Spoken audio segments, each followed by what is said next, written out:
Welcome everybody to the Dean's Seminar Series for the Faculty of Information Technology. Today I'm really delighted to introduce a person who's a friend of mine, Louis-Philippe Morency, who's an associate professor right now at CMU in the Language Technologies Institute. And he's directing the Center for Multimodal Communication and Machine Learning. And he previously was at USC in Creative Technologies, and before that got his PhD at MIT in the CSAIL group with Trevor Darrow. He's also chair of the International Conference on Multimodal Interaction Advisory Board right now, so the steering committee that guides conference selection and a lot of the important decisions. So I'm really delighted that he's talking about a topic of tremendous mutual interest to a lot of us, multimodal AI, understanding human behavior. Thank you very much. Let me turn on the microphone. Usually I don't need a microphone. I'm naturally very loud, so if I'm too loud, I'm telling, just tell me. So yeah, Louis-Philippe, but Louis-Philippe is way too long, at least in the United States.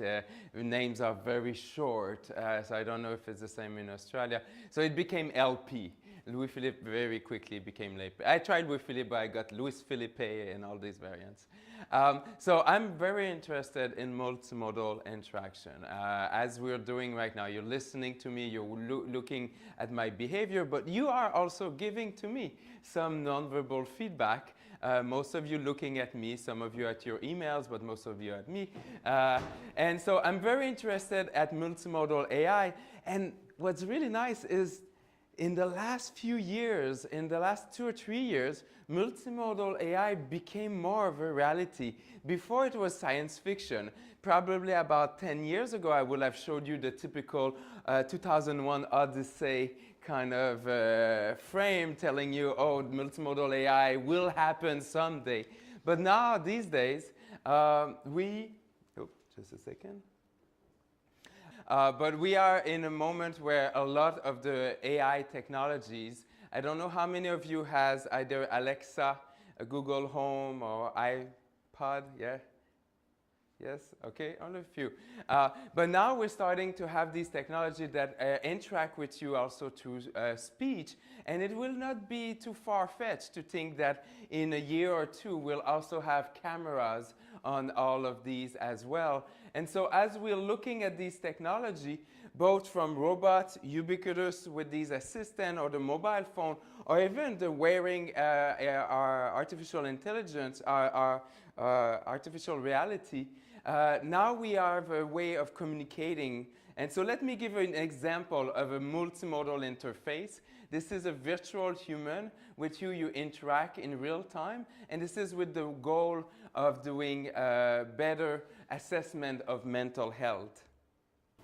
Hi, I'm Ellie. Thanks for coming in today. I was created to talk to people in a safe and secure environment. I'm not a therapist, but I'm here to learn about people and would love to learn about you. I'll ask a few questions to get us started. And please feel free to tell me anything. Your answers are totally confidential. Are you okay with this? Yes. So, how are you doing today? I'm doing well. That's good. Where are you from originally? I'm from Los Angeles. Oh, I'm from LA myself. When was the last time you felt really happy? But I try to stay happy. I'd rather be happy. My kids keep me going. What advice would you have given yourself 10 or 20 years ago?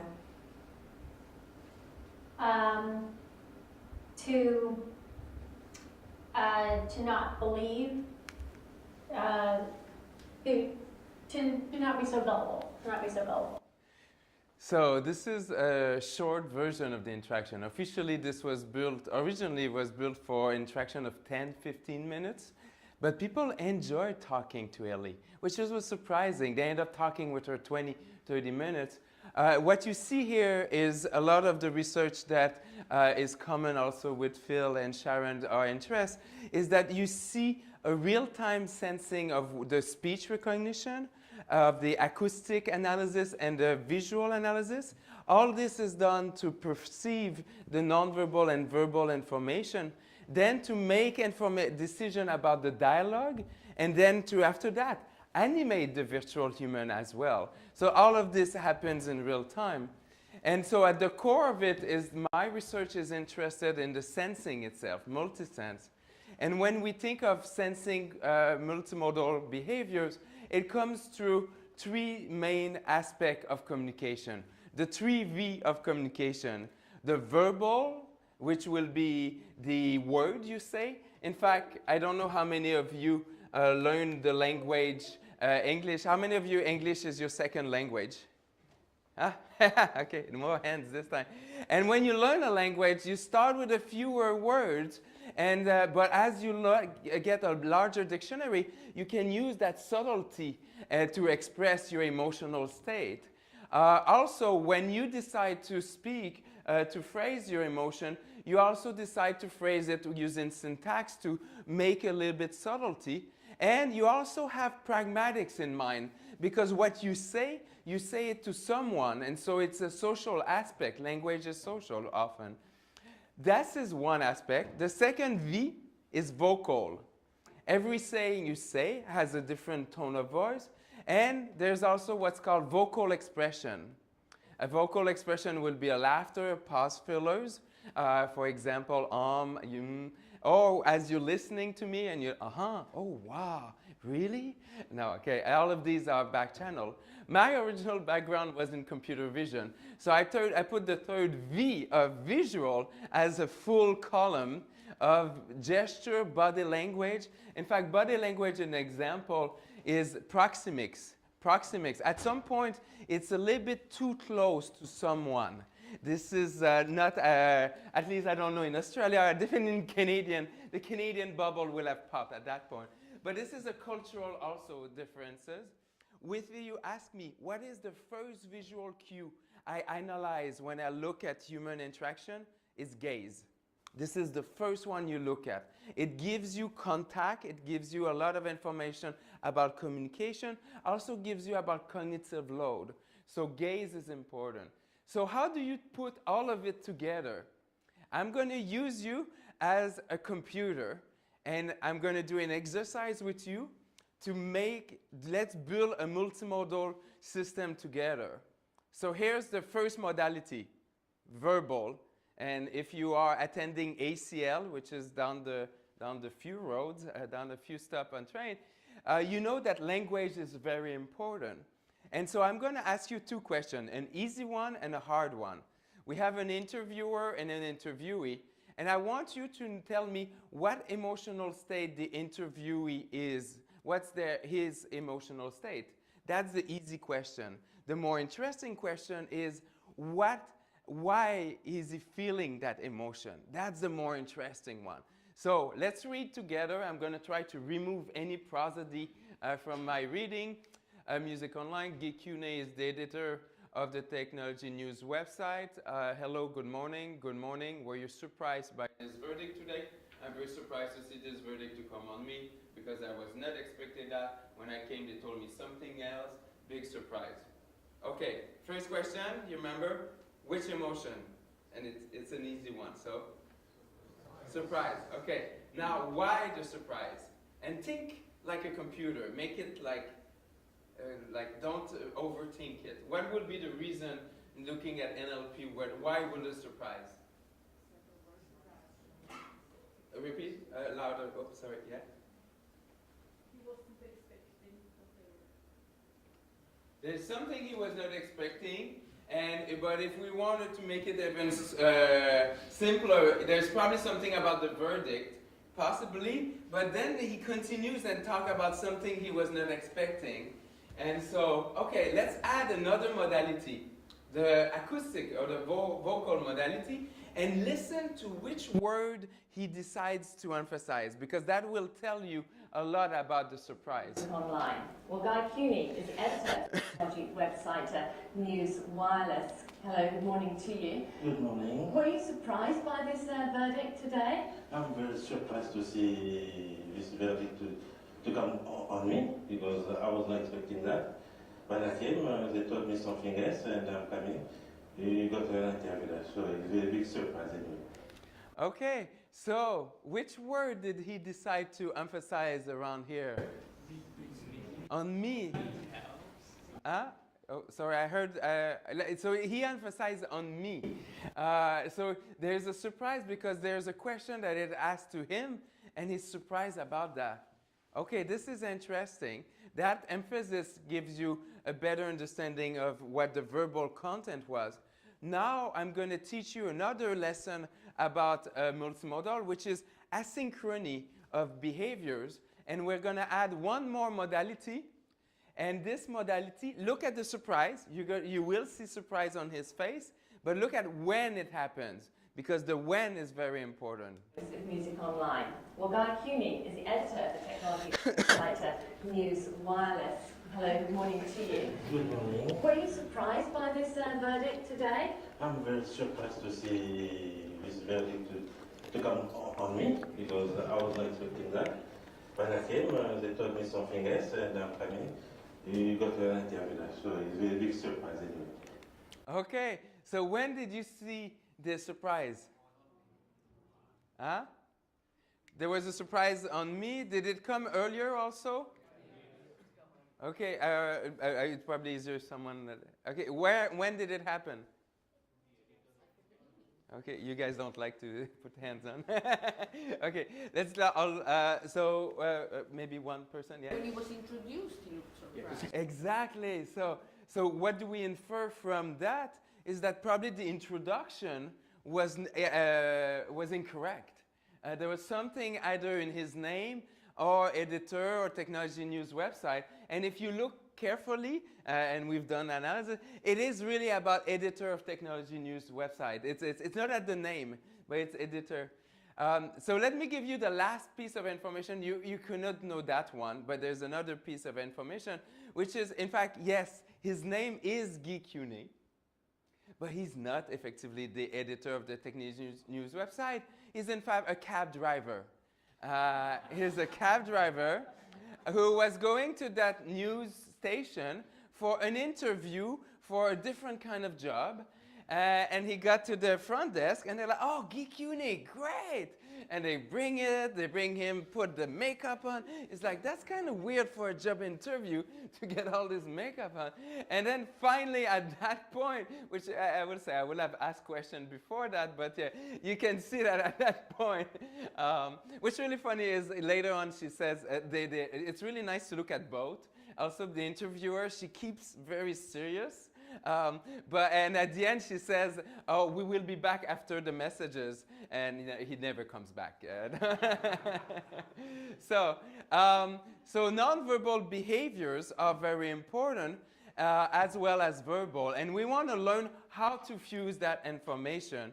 What's really nice is there's been over the last few years new technologies for automatically analyzing nonverbal behaviors. If you are interested in that, we ourselves has a software that automatically do facial analysis. It's called OpenFace, and there's other ones. So this is no more science fiction. We have technology to do some analysis of the face. We already had technology to analyze the voice, and speech recognition is getting a lot better. So we have a lot of the ingredients to get to an analysis of multimodal. And so when we analyze multimodal, there's 4 types of dynamics you have to think of. The first one is the behavioral dynamic, okay? And sometimes I say not every smile are equal. There you see the politician smile, the felt smile. The other way also, which is the 50 shades of yeah.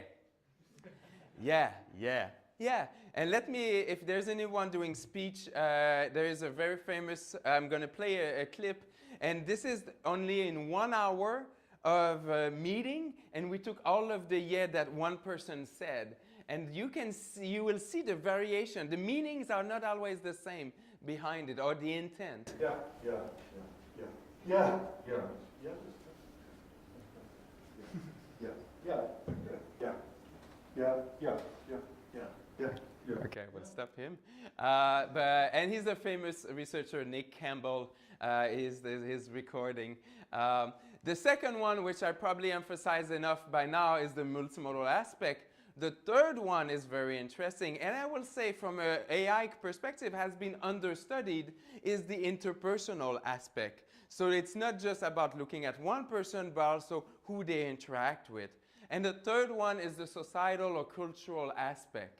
And a lot of the research I'm going to show you are research specifically, at least on the population of US, and even a lot of it is even Los Angeles, as you're going to see some of the results. So the big question is, how does it generalize with other culture? And that's a lot of our future work. So today, I will emphasize also, before giving you the outline, that the technology I will present today has application in medical field as one example. So how can we recognize from the nonverbal or verbal behavior if someone has a mental health disorder, for example, suicidal depression or autism. But it's also very important when we do analyze learning. In fact, if I look at the technology of MOOC, online learning, it's good, but we know it's not as good as a face-to-face interaction. What can we do to improve that kind of technology, some of these technology? And online, and I just realized I didn't update that. It should say in our Monash University on this one. This was a long time ago with UCSD folks. And also, where do we get new data? My students are watching YouTube for work purpose. At least that's what they tell me.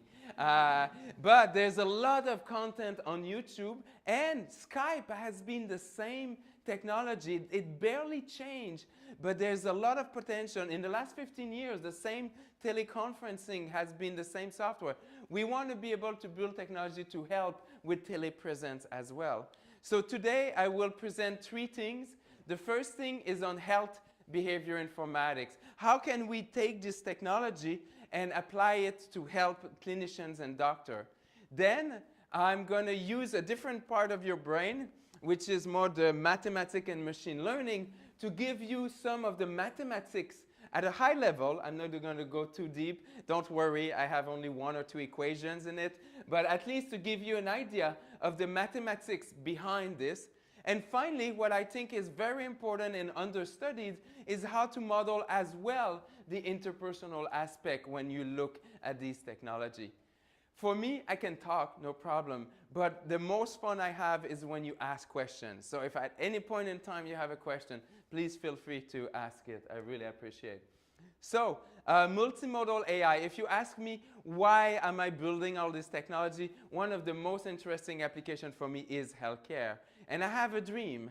The dream is that eventually we would have these kind of cameras with microphone on placed on the table so that when the patient interact with their clinicians, they can record this interaction and pick up on the subtle cues that will help the doctor. So as the patient interact with the clinician, or let's think science fiction, although I showed you a video that says that it's not as science fiction as you think, but you could think a virtual interviewer as well gathering information. By the way, I said virtual interviewer, I did not say virtual doctor.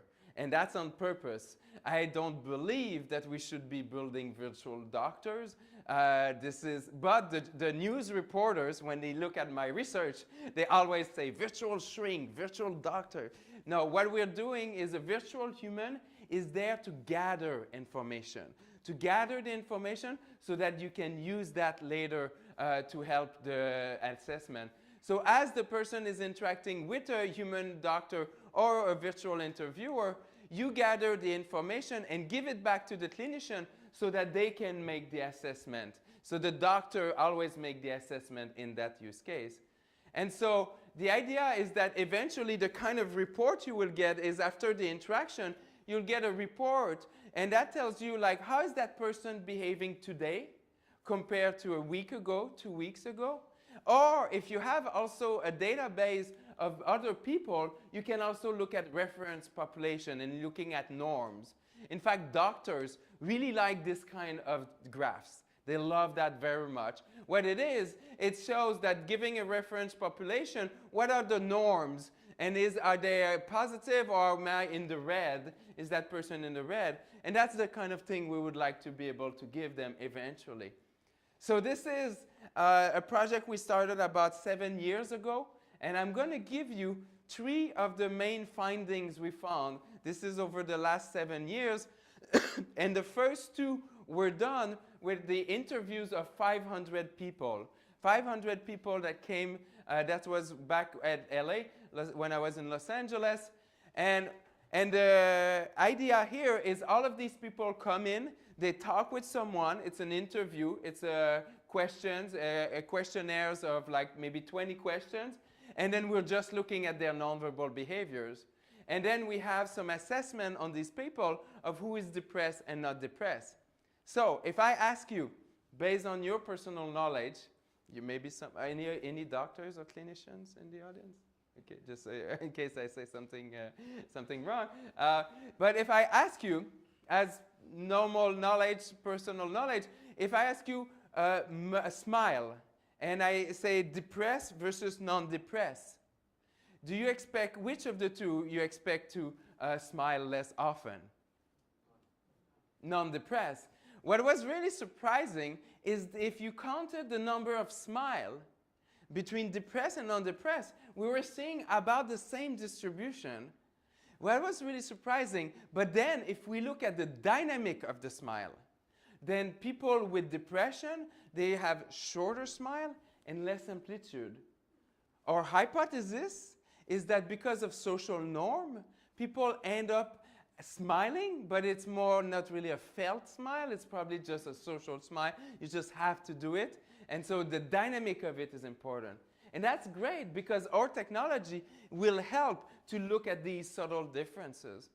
Another example is looking at people with very strong trauma, like PTSD, post-trauma stress disorder. It could be, some of people could be from military background or other reason. This trauma can come from other reason as well. And I ask you the question now, if I ask you very negative emotion, facial expression, PTSD, what is your expectation? Negative emotion, you will also expect it to see, if you have a strong trauma, you will maybe see more anger, and so you will see more negative expression. What was surprising again is that we were not seeing that change as you will expect originally. So one of my colleagues, what she's done, and one of my student did, is that she separated men and women and did again the analysis. And what we found was very interesting. Men with PTSD, there was an increase in negative emotion. Women with PTSD, there was a decrease in negative emotion. And this is why when you do the overall population, they did cancel themselves. This was really interesting. This is called a crossover interaction. Now, if I ask you why, maybe it's because they're from Los Angeles. I don't know. I don't know. Any other possible reason? You know, like stereotypes, like men are hiding their emotions more, but women are allowed to show them more. Yeah, and going even further in that direction, women are maybe often, at least in American culture, and maybe also, I don't know for Australia, but will expect to be more smiley, more happy. While men are sometimes allowed to show negative emotion in our culture, at least in some cultures. So this is a good hypothesis. And in fact, now we came up with these observations. One of the next steps is to test these research hypotheses. But this is very interesting because now we're slowly building a dictionary of behavior markers. And so you could imagine this behavior markers given in that report. And now I'm going to give you one last example. And that one is a hard topic, but it's a very important topic. It's being able to help doctors when they have patients with suicidal ideations. And I don't know if any of you know the city Cincinnati. but I'm just picking it because they are collaborators here. But Cincinnati receives every week 40 teenagers per week goes to the emergency room with suicidal ideation. And Cincinnati is not the biggest city. And I'm sure this scales up with other emergency room. And you could imagine the doctors have to make this really hard decision. Am I putting all of them on medication, all of them on therapy? What do I do? So if we can give them some help. And so the first question is, who has that suicidal ideation? That's one interesting from an academic perspective. But a more interesting question for the clinicians is which one will do a reattempt at the suicidal, another attempt. And that's the very most important. If you look at suicidal versus non-suicidal, there's some landmark work that was done looking at language, and we confirmed some of these results, that people who are suicidal ideation will use personal pronoun. Also, it also goes with the psychology where you're more centered toward yourself. More interestingly is to find out which of them are going to do a reattempt. We had in this case, I think about, I forgot 60 of them, and from, I think we had about 20 of them who did the reattempt. And the reattempt we found out by calling again, I think it's after a month or 2 months. So how many of them did a reattempt? And so we want to look at behavior markers that's going to help us differentiate the reattempt from the non-reattempt. And what was interesting is the voice was predictive. And here, originally I may be thinking that someone that has a very tense voice, someone that's really angry, are the one who are most likely to do a reattempt, but it turned out to be the opposite. Someone who has a breathy voice, if they made their mind, they decided, they are often the ones that are most likely to do a reattempt. Now, this is only one behavior marker. Doesn't mean because you have tense voice versus no tense voice that it's the only reason you're going to go again or not. But this is, you have to see it as assistive and helping with the decision process. And when you have more and more of these markers, you can help the doctors more and more. So this is all of this to kind of motivate the second part of the talk, which is how can we take all of this information and be able to infer these markers of healthcare, but also help you detect some things about social interaction and emotion as well. And so we want to be able to fuse all of this information into one representation for classifying or detecting these different emotions.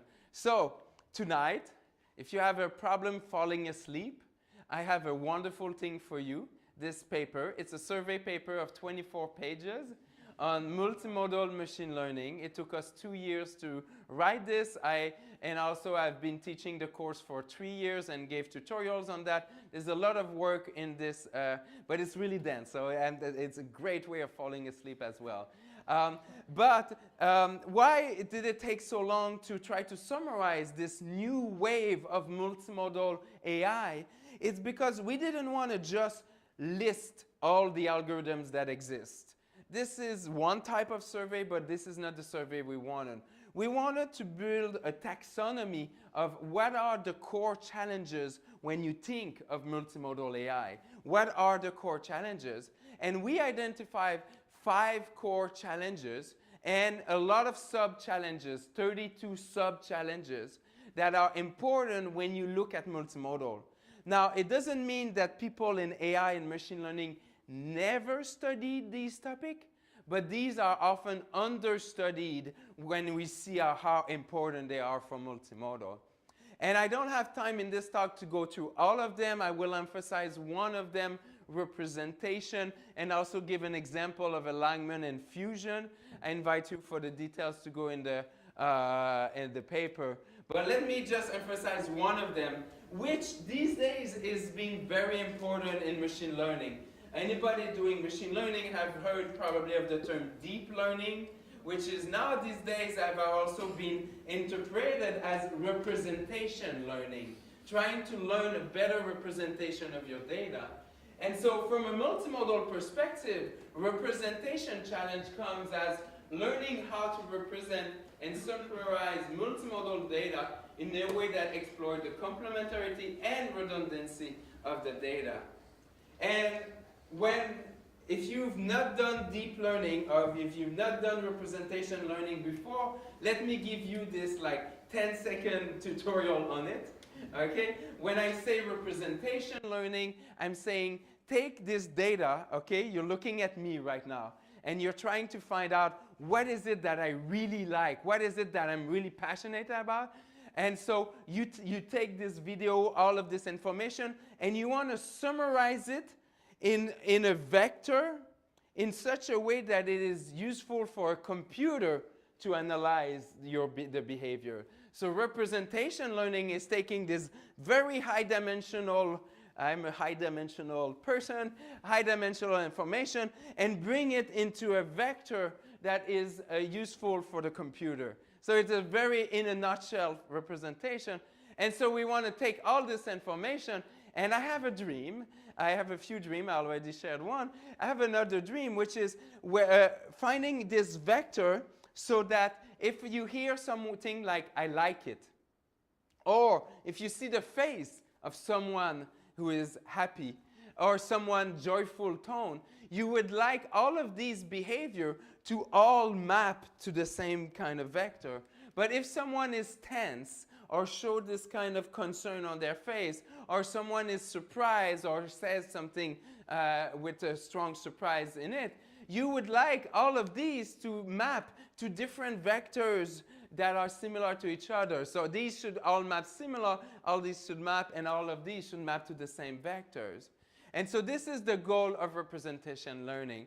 And I thought this was, and I had this dream for quite a while, and I thought it would be something I will do in 10, 15 years. But some researcher in machine learning did something that proved me that it will be possible. And there's been people working with multimodal, with deep learning.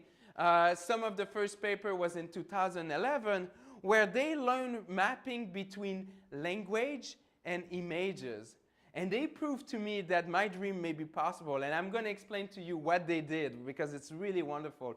So what they did is that they took a paired data set. Paired data set means that you have images and a description of that images, which is a text. So you have a picture of a car, and you have the word car. A picture of a person, you have the word person. And you have a lot of this data. So you learn, here you get your images, and then you get the description, and you learn a multimodal representation. A multimodal representation, I tell you, it's a vector. So I learned one vector where both images and language both live together. And so what's really nice once you learn that is that you can take any image and project it and get a vector. And you can take any word and also get a vector. And so what did they do? They did arithmetic, and here's what they did. They took an image of a blue car, and they projected, get one vector. And then they took the word blue. They took it, they get a vector. And then they took the word red, a vector. And then they did arithmetic. Image of a blue car minus the word blue plus the word red. You get another vector, and then you sample from there the images that are closest. And what do you find? Red cars images. That's cool. I personally thought it was really cool. And they did that for other things than color, day and night as well. So you have palace, an image of a palace minus day plus night, and then you get some, and flying and sailing. This was really exciting. By the way, there's a few details that says, and I'm happy to discuss later, this works sometimes, doesn't work always, but just that it works sometime was already exciting. So that told me that maybe it's possible to recognize multimodal behaviors and learn these embeddings. So now I started doing it for my own interest, which is recognizing people's emotion. That's what I do, that's what I'm interested in. And so the simple way to recognize people's emotion will be to look at what people say, how they say it, and look at the text of what, and look at the behavior, the visual behaviors, look at all of this information, and again, learn that representation. But human interaction, human behavior are a little bit more complex than just text and images. And I'm going to give you an example of why they're more complex. And for that, we're going to look at a simple problem of finding what's called sentiment. Okay? So you hear me. You probably hear my excitement. Sometimes I'm also things that I really hate, but I don't describe it, not when I'm video recorded. But let's say that you hear me say, this movie is sick. Just the text by itself. It's a little bit ambiguous if it's a positive or negative. In American culture, sick could also be very positive, although originally, just from a lexical perspective, sick can be negative. This movie is fair. This movie is fair is probably either neutral or slightly positive. And if you just see me smiling, I'm probably a little bit positive. But if you hear me loud, and I'm loud by default, I can be loud positive or loud negative. So this is ambiguous as well. So this is unimodal behaviors. But you also have bimodal interaction. So if you hear me say, this movie is sick, and I smile. If I say, this movie is sick, and I smile, you're probably really positive. Or this movie is sick, and I frown, probably more negative. But this movie is sick and I'm loud, still ambiguous. So there's sometimes trimodal interaction. Trimodal interaction means that all three modality needs to be together. So this movie is sick, I smile and I'm loud, I'm probably really into it. But if it was just this, life would have been so much easier. Unfortunately, language sometimes comes in and takes over everything. So if I say this movie is fair, even if I say this movie is fair and I'm smiling, I'm screaming and all this, the content is taking over all the other modality. You cannot say this movie is fair and suddenly think that it's very positive about it. So you need to, when we build these multimodal algorithms, we need to model unimodal, bimodal, and trimodal interaction. And so I'm going to propose a version that instead of doing just one fusion together, will model unimodal and bimodal and trimodal.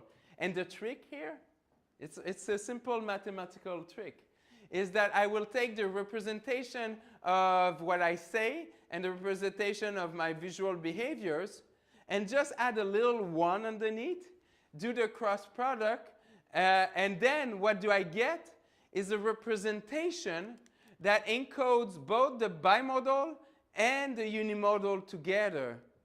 In fact, this trick can be extended to 3D. The student had a lot of fun to do that figure. But it's really nice because what you have is trimodal, bimodal, and unimodal all in the same representation. So you have one representation where unimodal, what's important for each modality, bimodal, what's important between pairs of modality, and trimodal. Now, you look at this and you think, is it really going to improve? Because there's a lot more parameters than a normal. But what's really nice is this turned out to be state-of-the-art.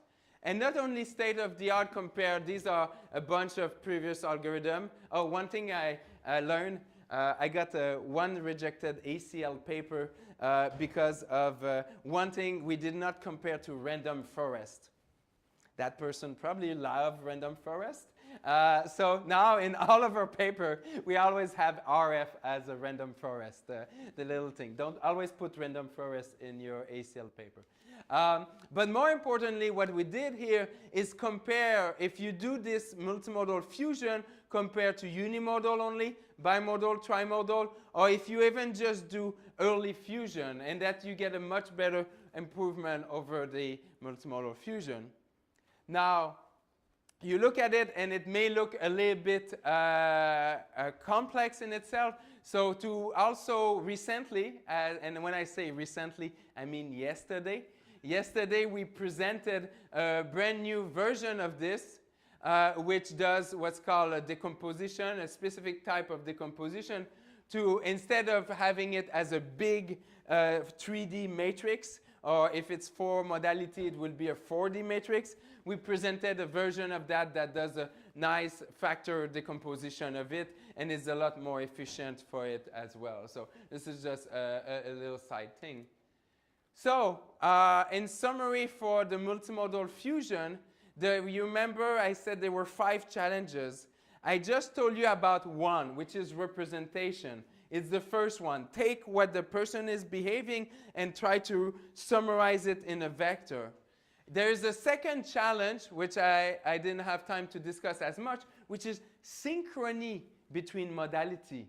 Alignment is about synchrony between modality. And that's very important. In fact, if you hear me, a lot of time I may emphasize things, but I may not emphasize exactly at the same time as I speak it.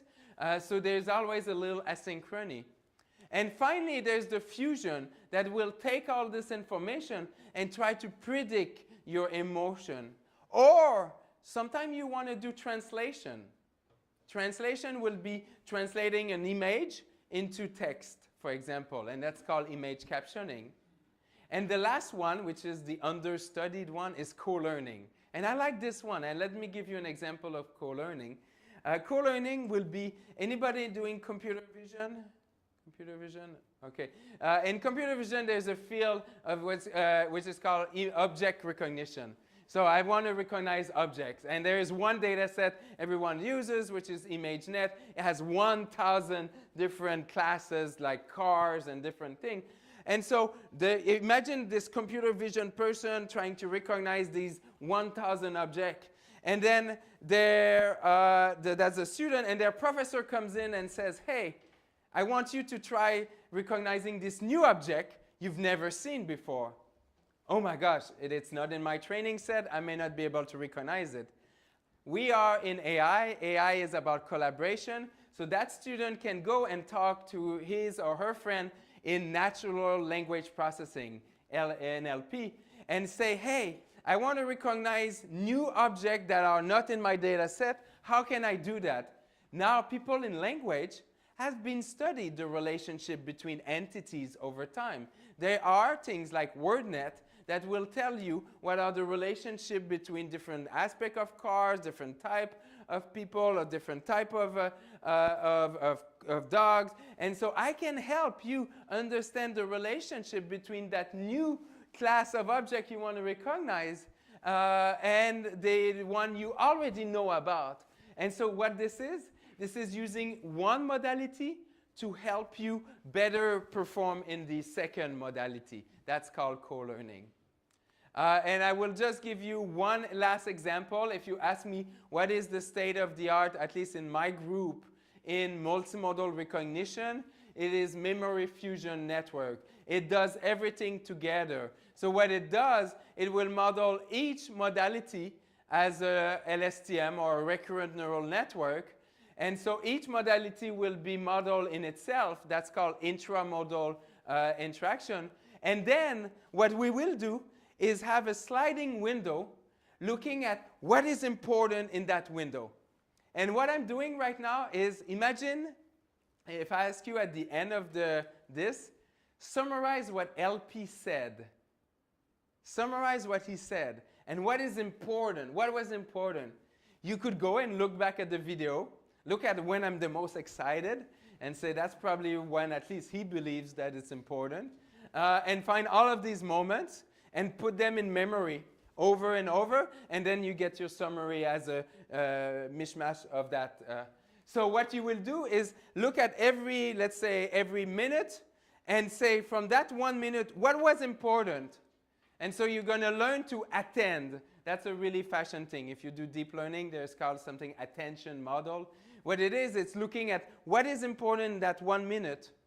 And then say, oh, this was important. So this is the behaviors that LP said or did. And now I'm going to do that. And this looks fancy. But really what it is put this in memory. And now I'm going to do the next minute. Look at what I said. And then put it in memory. And you put things in memory as a memory network. And eventually that will be used for the fusion. So this is an example for that. So as I told you to fall asleep tonight, this is the full taxonomy of all the different challenges in multimodal machine learning.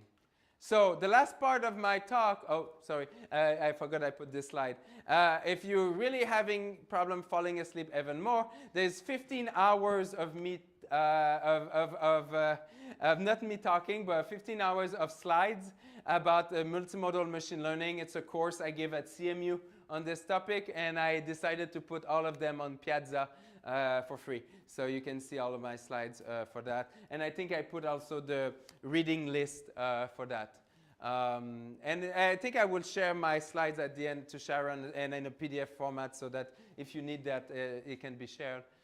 So if you take all this and I put the first two parts of my talk together, the healthcare and the multimodal fusion, here's the kind of thing we can finally do, is try to estimate, assess the depression automatically from the verbal, acoustic, and visual. So what we have here is 100 participants, and they are ranked by their level of depression. These are depressed people, these are non-depressed. So the blue is telling you, and this is in fact people, if you look at the threshold from depression, these are the people depressed. And the green is our assessment, automatic assessment. So it's really interesting that, okay, where you don't want assessment here and you don't want here. Here, that will mean that you missed, and here you overdiagnosed. So this is promising.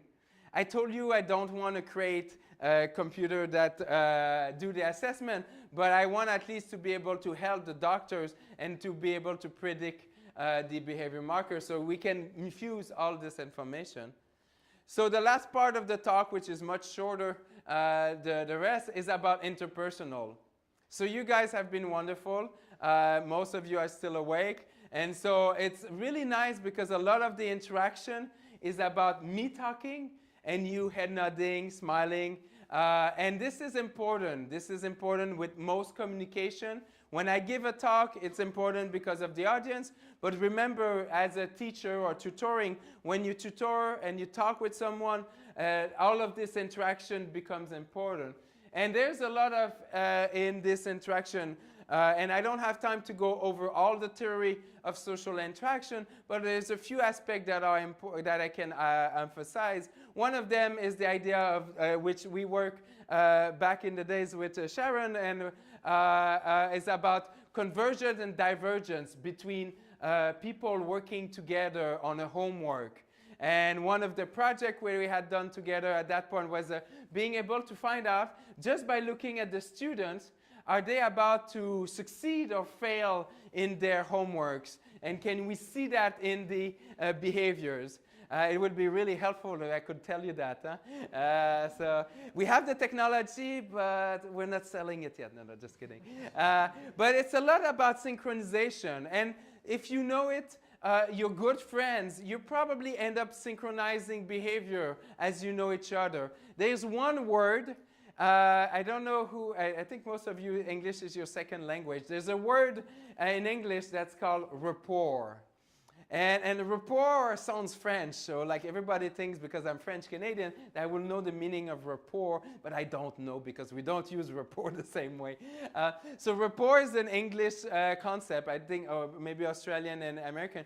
It's a feeling of connection that you have either with a friend or someone you meet, and after a while you feel that connection. And a lot of this is shown in the fact that you reuse the same words, but also in your nonverbal behaviors. And you can use that to look at education, as we had done back in the days with Sharon, but you can also look at it to make money. And you can look at negotiation. And so you can look at a negotiation between two people and try to find out if the person is going to accept your offer or not, based on this nonverbal behavior, both of the person who got the offer and the person who made the offer. And so by looking at these behaviors of the respondent and the proposer, we were able to predict if the person accepts or not. And what was really interesting, and I think I don't have the result, is to which behaviors were important. So One thing that was really important is the time to response. Very good correlation with if they're going to accept or not. Longer time, less likely. But what was interesting is also the behavior of the person asking. If you ask, don't tilt your head. Tilting the head was very correlated with the person not accepting your offer, because they almost feel that you show not enough confidence. And there was a few others, I don't have the details there, that comes from this analysis. And the last part of the project is about modeling you guys as listeners. And I want to create virtual listeners. Why will I do that? I don't know. I want to practice being a public speaker. So we have a system which is called Cicero, which is about practicing public speaking. It's also useful for teachers when you're teaching to practice. So I would like to take the behavior of a speaker and trying to predict how a normal listener will head nod. Very simple first thing. So when will the normal listener will head nod? And I look at a lot of data and try to use that to predict what are the top behavior for listener feedback. What do you think these are? What are the most likely cue for a person to head nod as a listener when looking at the speaker? Yes? Personality. So personality is important, and the rapport we talk about also, the two will be done. What aspect of personality did you have in mind? Introversion, extroversion. Yeah, okay. So I figured that way. Yeah, and that will have a big impact, a little bit on the speaker, but mostly on the listener. And I will come back on this point about personality and idiosyncrasy in a second. There's maybe other cues, visual cues that will be useful. Okay. Oh, did I press? Okay. So I gave you the answer. I pressed too quickly. So one is if I pause as a speaker, you're most likely to head nod. That's not too surprising.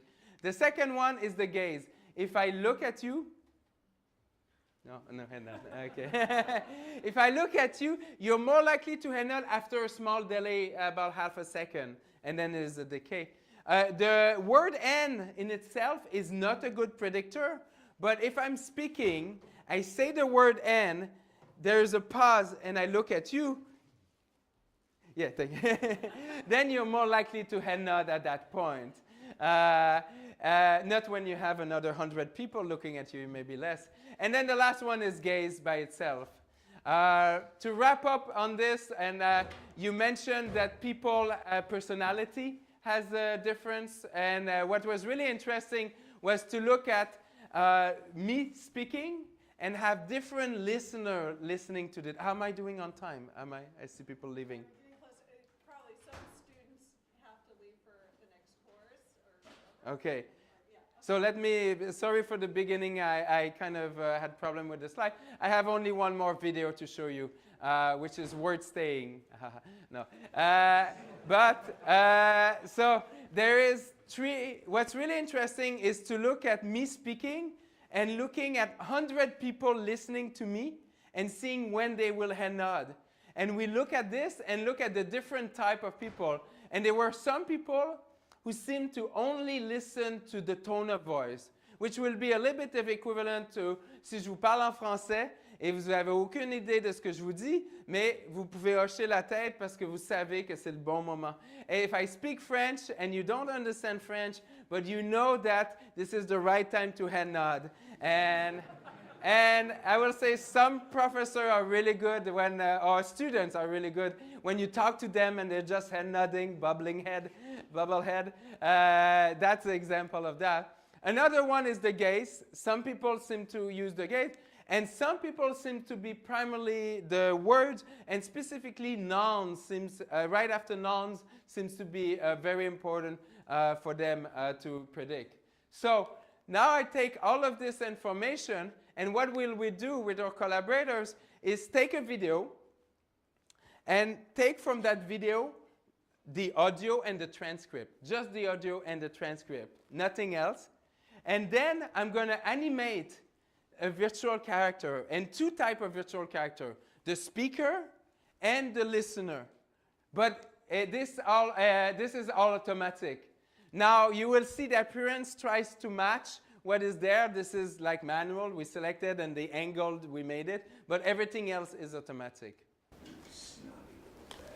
Your Honor, I'd like to ask for a recess. I'd like to answer the question, Judge. The court will wait for an answer. If Lieutenant Kendrick gave an order that Santiago wasn't to be touched, why did he have to be transferred? Colonel, Lieutenant Kendrick ordered the code red, didn't he? Because that's what you told Lieutenant Kendrick to do. Object! Tell you what, man! You cut these guys loose! Your Honor, you Marcus inside a body transfer! Your Honor, you doctored the logbook! Did I can't coerce the doctor! Colonel Jessup, did you order the code red? You don't have to answer that question. I'll answer the question. You want answers? I think I'm entitled. You want answers? I want the truth! You can't handle the truth! I love that movie very much. But all of this, and you could see the speaker, but at some point you could also see the listener behaviors.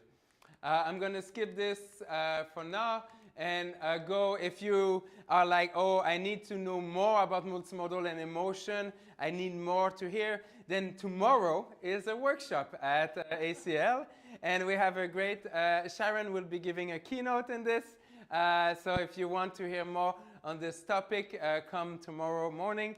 And if you want, as a student or a researcher, to do more research on this, there's a brand new data set that was released. It was part of this.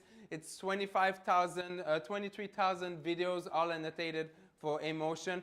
And we also created a SDK for that. So, so this was my attempt in trying to tell you about multimodal AI, all these new technology, giving you an idea of its possible application in healthcare, but also all the mathematics behind it and the need of modeling interpersonal dynamic. Thank you very much. Merci for your attention.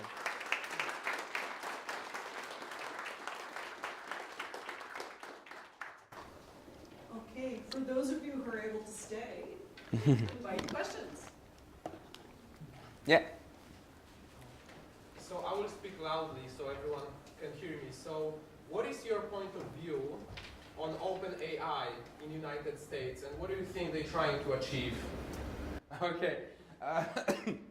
I think my understanding of it, and I think it's at a high level, is very valuable. I mean, as we do research, and one of the things we've seen in the last, I would say 10 years, is that a lot of the progress is because we are making things available to others. We're making data sets available. We're making algorithms available. So the idea of opening the AI and making it more available is very exciting.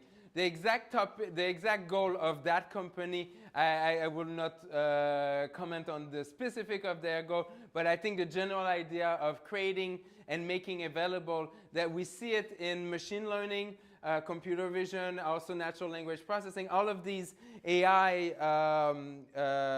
communities have really helped each other, and some communities are having a harder time to make their code and data set available. And part of the reason, one of the community which is slowly doing it is the dialogue community is having a harder time. And part of the reason is that dialogue is two-way interaction. So, so you cannot just give a data set and say, this is the data set. No, it's a dialogue. Everything I say will have an impact to later on. So we need to create platforms so that we can easily share with each other our results. And I think this is a very valuable goal. We see it in some field because it was maybe slightly easier to do because it was a clean data set and it's one data set. But when we look at social interaction, the way of sharing our data we need to be a little bit smarter in how we do that. And so OpenAI, I think Facebook are also working very hard on dialogue, and I can see that moving forward. So yes. Mm-hmm. Yeah. Other questions? Yeah.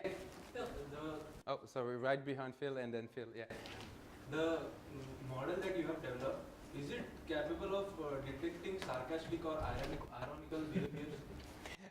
So this is nice. I often get that question. So I will say the sarcasm will be differently at the minimum a bimodal, if not a trimodal interaction. Sarcasm usually happen, the language will have one intent or one semantic, and then the other modality will go the other way. Sarcasm is not the model was not designed to recognize sarcasm specifically. It has the potential of finding some of its cue because it's bimodal and trimodal, but I think often the sarcasm comes also because of context of the interaction, of what has been said before, or cultural references, and definitely this needs to be added, and that is not part of that. But the hope is if you have some of these, sarcasm is hard, and another one that's really hard is humor. Humor delivery is another hard thing. I have one student who worked a little bit on that. So there's some topic that is still ready to, not yet there, but we're getting closer. And sarcasm is a great example of a bimodal, if not trimodal interaction. Yes, Phil. Great talk. Thank you. I have too many questions. One question, though, is when you had your last set of comparisons with, you had the rule base and a variety of other methods for head nods. Mm-hmm. The F scores were reasonably low. They were in the 20s or whatever. So there's a Yeah. lot of headroom to do better. What do you think is missing? So there's two types of recognizing head nod. So one is I look at a video of you and I'm trying to recognize if you head nod. And that the expectation should be that eventually I should be probably at 85, 90%, as high as human agreement, which is around that. The task here is about social interaction, and so it's about will the listener head nod or not? And there's a lot of idiosyncrasy in there. There's a lot about what has been said.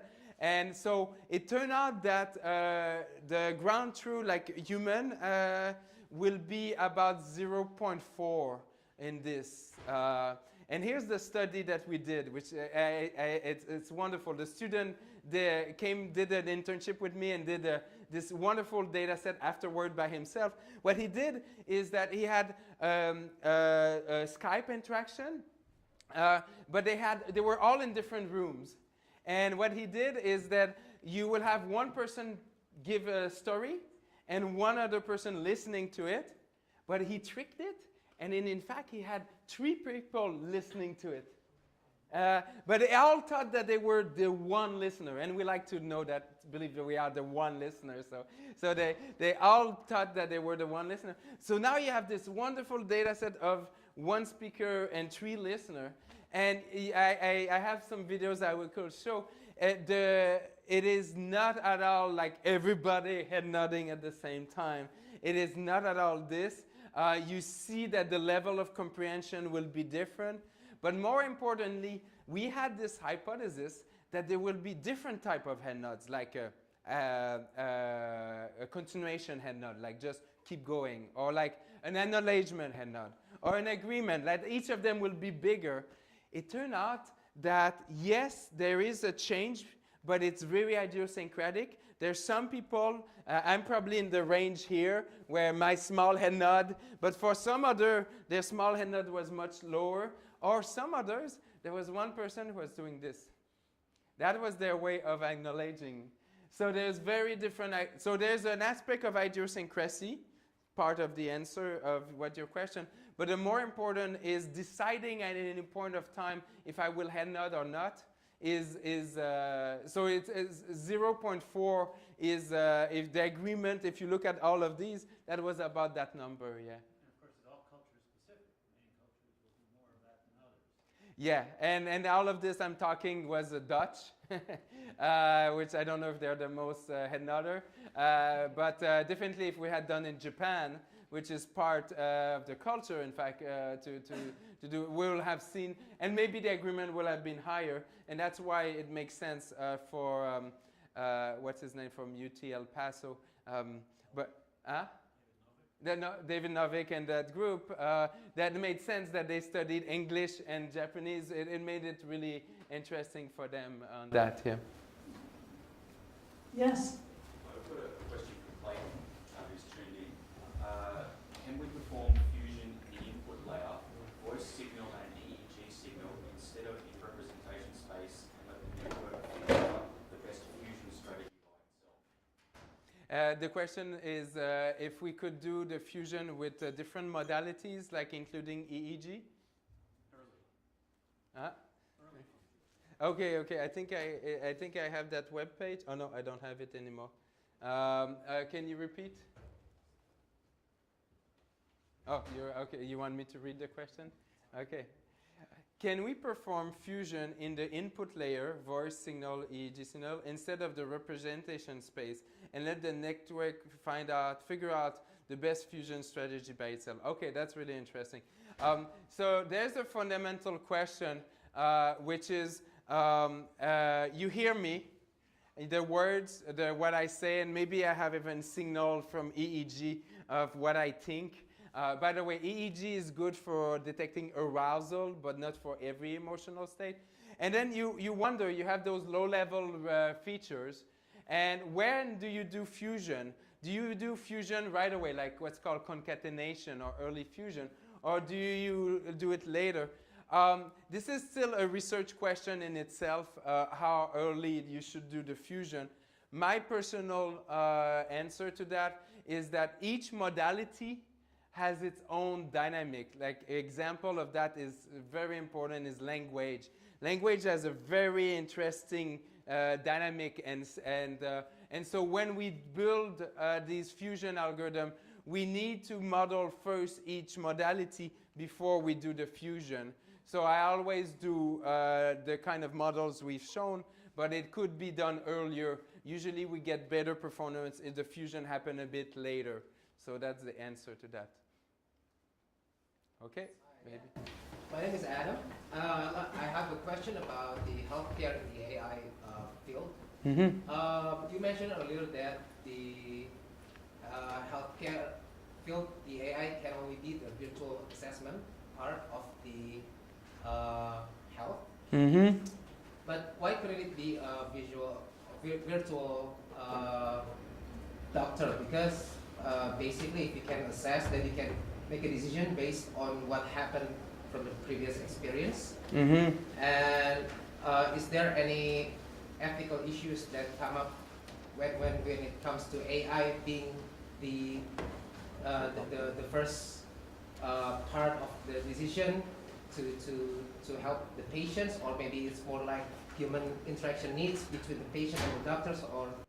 Yeah, no, so a strong component of it is ethical, but also is how we view. I mean, there are people trying to build apps that tell you if you're depressed or not. You can go on this, if you type depression, you're going to find them.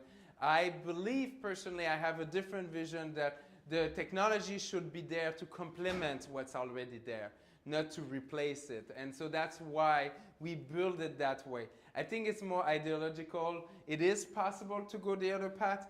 I personally believe that the doctors have the knowledge, but the technology has the potential. For example, one use case is you see your doctor maybe every 2 weeks. Let's say you're depression and there's a therapy. You may see them every 2 weeks. Maybe technology could allow you to gather information between the 2 weeks and help. So if you ask me this technology, where will it be used first? It's unlikely to be used first in diagnosis. I personally believe that this technology will be used during treatment. And why treatment?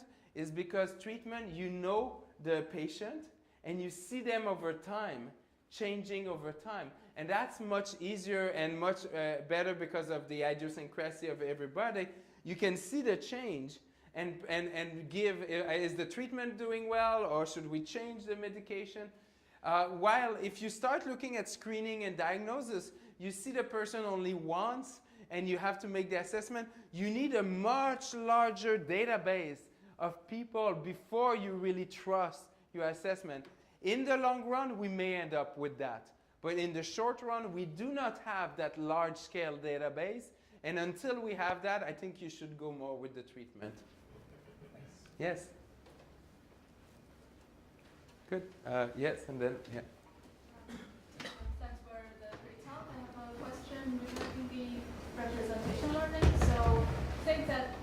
a lot of the power of deep learning actually lies on you have a huge database that has high quality data. That's how you can actually manage to learn good representation.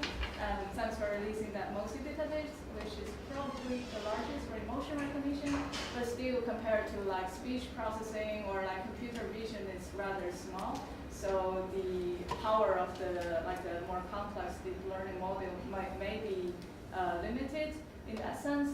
And so like what we would do is like we get some prior knowledge about what cues to look out for, like emotions, and then use them as the representation to start with.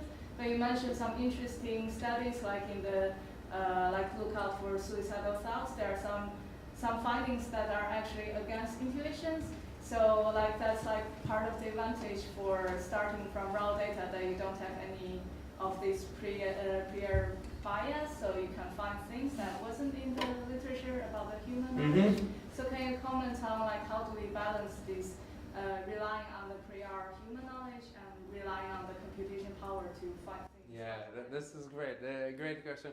And to rephrase that, one of the challenge is even though 25,000 sounds a lot, it's still quite small from a deep learning perspective. The short answer to that is we do quite a bit of transfer learning even there. What it means is, although we do 25,000, I think it may be enough for fusion, but to be able to learn a good language representation and a good acoustic representation and a good visual representation, we use other source of data. So for language, and now these days, at least since NACL, everybody uses Elmo. So Elmo is the new Word2Vec. We're not going to try to recreate that. For acoustic, there's different ones, SoundNet, or there's from Google. And visual, there's other one, OpenFace is one software. So we will use transfer learning to do that. Prior knowledge is useful. I think when we get closer to the application, we want to do that. We work closely with the clinicians to gather that information. And if you ask me, multimodal fusion is one piece, but there's another piece which is about like integrating expert knowledge, which I've not discussed, and I think that's the pace to go eventually. So I suppose one last question? Yeah, one last question. Okay. Okay. From someone that works in the AI context, what's your view on who should have governance responsibility for the use of AI into the future? Do you think that should be governance responsibility within a nation state, for example, how a country might use AI technology?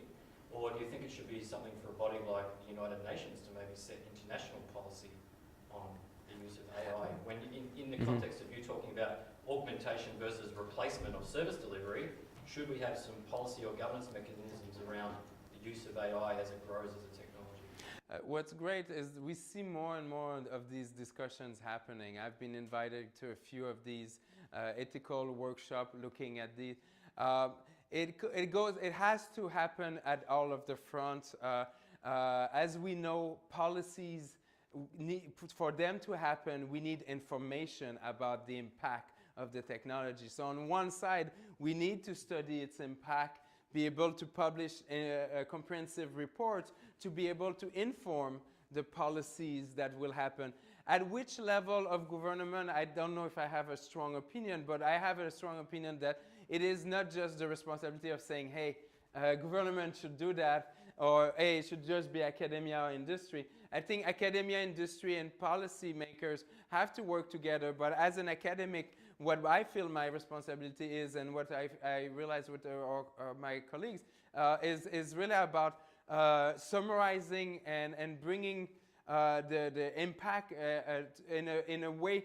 I cannot start talking about like convolution neural network to the policymaker. I need to bring it to the common knowledge, common vocabulary, and if you're in the field, you know really well. It's often back and forth. You try to explain, and then you realize the language takes a while to go. But what's really nice, it is happening. At least I've seen it more in the US, because that's where I am personally based. I believe it is happening in other part of the world. I see this, but I think what's slow is that we need to take the time to summarize these impacts and really in a comprehensive way. And I don't think if we have that yet, but I think to have that would be good, yeah. Okay. Okay, I would like to thank our speaker for a very important but also entertaining talk. Thank you. And thank the audience for their great questions. Thank you very much.